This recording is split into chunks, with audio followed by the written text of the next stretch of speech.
আপনি ভাবছেন আপনার ফেসবুক পেজটিতে যে ১ লাখ ফলোয়ার আছে তারা আপনার কাস্টমার। আপনি ভাবছেন এই অনলাইন ব্যবসাটির মালিক আপনি। চরম রুড একটি সত্য কথা বলি। কাল সকালে মার্ক জাকারবার্গ ঘুম থেকে উঠে যদি একটি প্রেস করে আপনার পেজটি রেস্ট্রিক্ট করে দেন, তবে আপনার এই সফল ব্যবসা জিরো হয়ে যেতে সময় লাগবে মাত্র ১ সেকেন্ড। আমরা সবাই মনে করি ফেসবুক আমাদের বিনামূল্যে ব্যবসার সুযোগ করে দিচ্ছে, কিন্তু আজ বিজনেস ম্যানিয়াতে আমরা রিয়েল লাইফ ডেটা দিয়ে প্রমাণ করব যে ফেসবুক কোনো মার্কেট প্লেস নয়। এটি হলো বর্তমান পৃথিবীর সবচেয়ে বড় এবং সবচেয়ে লিগ্যাল ডিজিটাল চাঁদাবাজির প্ল্যাটফর্ম। আজকের এই মাস্টার ক্লাসে আমরা উন্মোচন করব মেটা অ্যালগোরিদমের ভেতরের সেই ডার্ক মেকানিজম, যাকে ফাইন্যান্সের ভাষায় বলা হয় অ্যাড অকশন এক্সটর্শন। আমরা দেখাবো কিভাবে ফেসবুক ইচ্ছে করে আপনার অর্গানিক রিচ গলা টিপে হত্যা করছে, কিভাবে তারা দেশের হাজার হাজার সেলারের মধ্যে একটি অদৃশ্য নিলাম বা বিডিং ওয়ার তৈরি করেছে, এবং কিভাবে আপনার প্রোডাক্টের আসল প্রফিট মার্জিন সোজা সিলিকন ভ্যালিতে পাচার হয়ে যাচ্ছে। খাতা কলম নিয়ে বসুন, কারণ আজ আপনি শিখবেন জাকারবার্গের এই ডিজিটাল জিম্মি দশা থেকে বের হয়ে কিভাবে নিজের ডেটাবেস এবং অটোমেশনের সাম্রাজ্য তৈরি করবেন। গল্পের শুরুটা হয়েছিল আজ থেকে ১০ থেকে ১২ বছর আগে। তখন আপনি ফেসবুকের একটি পেজ খুলে কোনো প্রোডাক্টের ছবি পোস্ট করলেই শত শত লাইক আর অর্ডার আসত। ফেসবুক তখন উদ্যোক্তাদের অর্গানিক রিচ ফ্রিতে দিত। এটি ছিল তাদের সাইকোলজিক্যাল ট্র্যাপ, যেন আপনি আপনার দোকান, ওয়েবসাইট সব কিছু বাদ দিয়ে শুধু ফেসবুকের উপর নির্ভরশীল হয়ে পড়েন। এরপর যখন দেশের লাখ লাখ উদ্যোক্তা ফেসবুকের খাঁচায় বন্দী হয়ে গেল, তখন জাকারবার্গ খেললেন তার মাস্টার স্ট্রোক। ফেসবুক তাদের অ্যালগোরিদমে এমন একটা পরিবর্তন আনলো, যার ফলে আপনার পেজে যদি ১ লাখ ফলোয়ারও থাকে, আপনার পোস্টটি পৌঁছাবে মাত্র ১০০ থেকে ২০০ জনের কাছে। একে বলা হয় অ্যালগোরিদম থ্রটলিং। এর মানে কি? এর মানে হলো আপনার নিজের কষ্ট করে জোগাড় করা কাস্টমারদের কাছে আপনার প্রোডাক্ট পৌঁছাতে হলেও আপনাকে এখন ফেসবুককে ডলার পেমেন্ট করতে হবে। একে কর্পোরেট ভাষায় বলা হয় পে টু প্লে মডেল। আপনার ব্যবসার জমিন আপনার নয়, আপনি এখানে একটা প্রজা মাত্র। আপনি যতদিন খাজনা দেবেন, মানে বুস্ট করবেন, ততদিন আপনার ব্যবসা চলবে। যেদিন খাজনা বন্ধ করবেন, সেদিন আপনার ব্যবসাও অদৃশ্য হয়ে যাবে।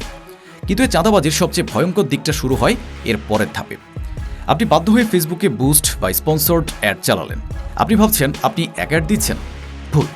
ফেসবুকের অ্যাড সিস্টেম কোনো ফিক্সড প্রাইস বা নির্দিষ্ট দামের দোকান নয়। এটি হলো একটি রিয়েল টাইম গ্লোবাল অকশন বা নিলাম। অঙ্কটা খুব মনোযোগ দিয়ে বুঝুন। ধরুন আপনি মেয়েদের 3 পিস বিক্রি করেন। আপনি ফেসবুকে টার্গেট করলেন ঢাকা শহরের বসবাসকারী 18 থেকে 35 বছর বয়সী নারী যারা শপিং করতে পছন্দ করেন। সমস্যা হলো ওই একই সময় বাংলাদেশের আরও ৫,০০০ অনলাইন সেলার ঠিক একই কাস্টমারকে টার্গেট করে অ্যাড রান করছে।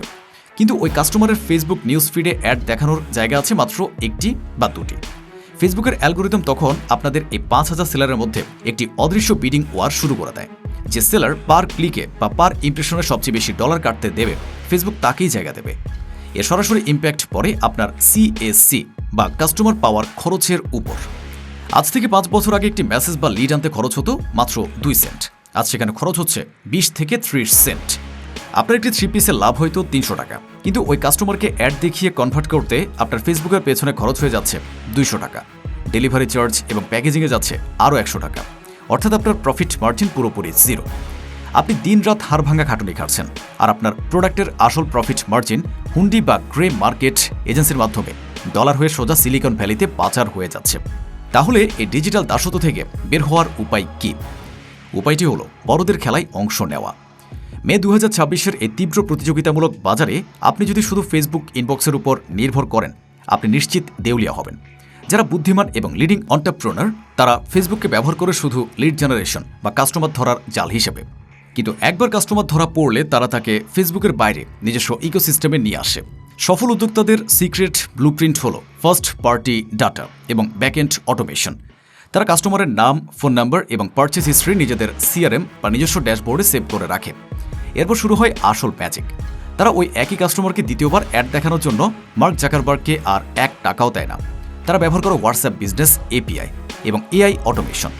কোনো নতুন প্রোডাক্ট আসলে বা ডিসকাউন্ট থাকলে তারা সরাসরি কাস্টমারের হোয়াটসঅ্যাপে পার্সোনালাইজড মেসেজ পাঠায়।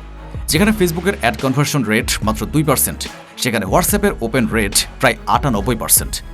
যে উদ্যোক্তা কাস্টমারের ডেটা নিজে ওন করে এবং অটোমেটেড মেসেজিং দিয়ে রিটার্গেট করতে পারে, ফেসবুকের অ্যালগোরিদম তার কোনো ক্ষতি করতে পারে না। আপনাকে শুধু প্রোডাক্ট সেলার হলে চলবে না, আপনাকে হতে হবে একজন data driven tech marketer. Online বিজনেসের সেই সোনালি দিন শেষ, যখন শুধু সুন্দর ছবি তুলে পেজে আপলোড করলে সেলস আসত। এখন মার্কেটটি কন্ট্রোল করছে নির্দয় অ্যালগোরিদম এবং গ্লোবাল নিলামের অঙ্ক। আপনি যদি না জানেন আপনার কাস্টমার অ্যাকুইজিশন কস্ট কত এবং আপনি যদি আপনার কাস্টমারের ডেটাবেস নিজে তৈরি না করেন, তবে আপনি আসলে কোনো ব্যবসাই করছেন না। আপনি শুধু ফেসবুকের একজন অবৈতনিক কর্মচারী হিসেবে কাজ করছেন। আপনার বর্তমান ব্যবসায় কি অর্গানিক রিচ একদম জিরো হয়ে গেছে? আপনার পার মেসেজ কস্ট বা কনভার্সন রেট এখন কত? কমেন্ট সেকশনে আপনার রিয়েল লাইফ ডেটা আমাদের সাথে শেয়ার করুন। আমরা চেষ্টা করব লজিক্যাল কোনো সলিউশন বের করতে। এই ভিডিওটি আপনার সেই বন্ধুদের সাথে শেয়ার করুন যারা সারাদিন শুধু ফেসবুক বুস্টের উপর নির্ভর করে ব্যবসা টিকিয়ে রাখার বৃথা চেষ্টা করছে। Real life business framework, tech automation এবং কর্পোরেট দুনিয়ার এমন সব ডার্ক মেকানিজম ডিকোড করতে সাবস্ক্রাইব করুন বিজনেস ম্যানিয়া চ্যানেল। বেল আইকনটি প্রেস করে রাখুন, কারণ এই ইকোসিস্টেমে আপনার ডেটাই হলো আপনার সবচেয়ে বড় হাতিয়ার। খবরের পেছনের আসল কর্পোরেট ব্লুপ্রিন্ট আমরাই তুলে আনি। দেখা হবে আগামী ভিডিওতে নতুন কোনো মেগা স্ক্যান্ডাল নিয়ে। ততদিন পর্যন্ত সিস্টেমকে প্রশ্ন করতে শিখুন এবং চোখ রাখুন বিজনেস ম্যানিয়াতে।